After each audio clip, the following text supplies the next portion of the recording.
Kumusta kayo mga tol? Welcome back sa aking channel. For today's vlog, samahan nyo akong mag-review ng Oppo Reno 13F 5G. Inside the box muna tayo mga tol. Last month, noong New Year, ito yung rinigalo ko kay Mrs.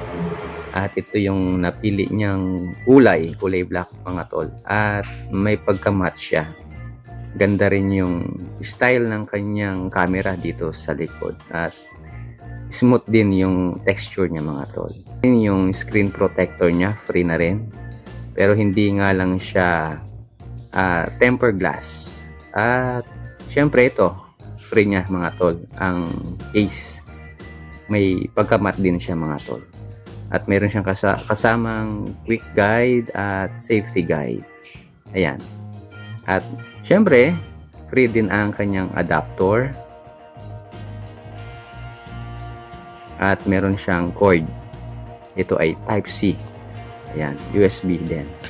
At yung kanyang pin para pangtanggal ng lalagyanan ng SIM card. About device naman tayo mga tol.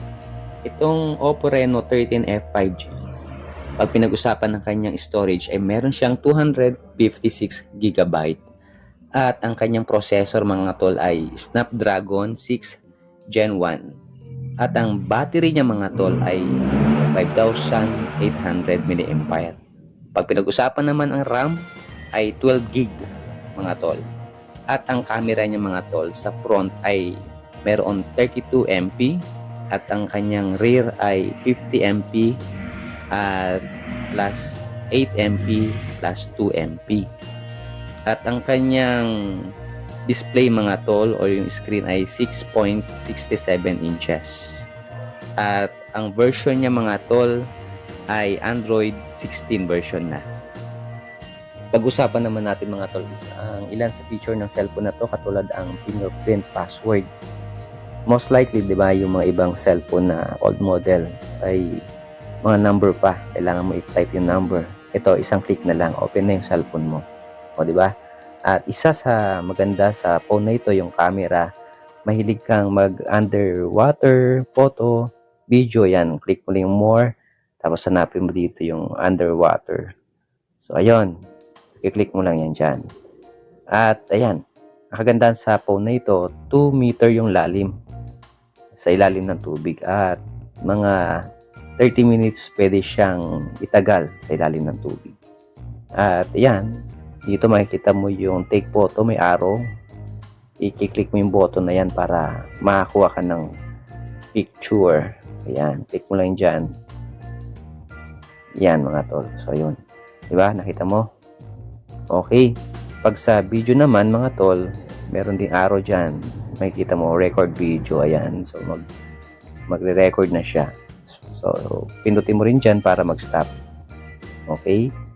At pag i-exit mo na yung underwater na yan, kailangan mong pindutin yung button din dyan para matanggal din yung mga tubig na pumasok sa phone mo. Kailangan mo siyang i-hold ng 3 seconds na matagal.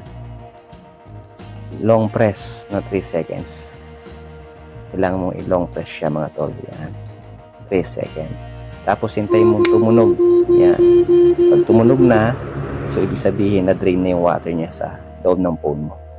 So, di ba, hastig mga tol? Isa pa sa feature ng cellphone na to mga tol, pag sa camera, pag galing dito mga tol sa camera na naka-captured ng mga background na may photo buffer katulad yan, pwede mo siyang i-edit na matanggal yung tao o yung background dyan o AI editor. Yan, punta ka lang dyan sa AI erase. Ayan. Tapos may nakalagay dyan, remove people. Kailangan may internet ka mga tol para ma-remove yung mga photo bomber na yan. So, remove all lang. Pag malakas internet mo tol, yan. Lahat ng mga nasa likuran o mga photo bomber ay matatanggal yan ng automatic. Kaya kahit hindi mo na kailangan maghintay mawala yung mga tao sa likod mo bago ka magpa-picture, di ba? So yan, kahit kuha ka lang ng kuha,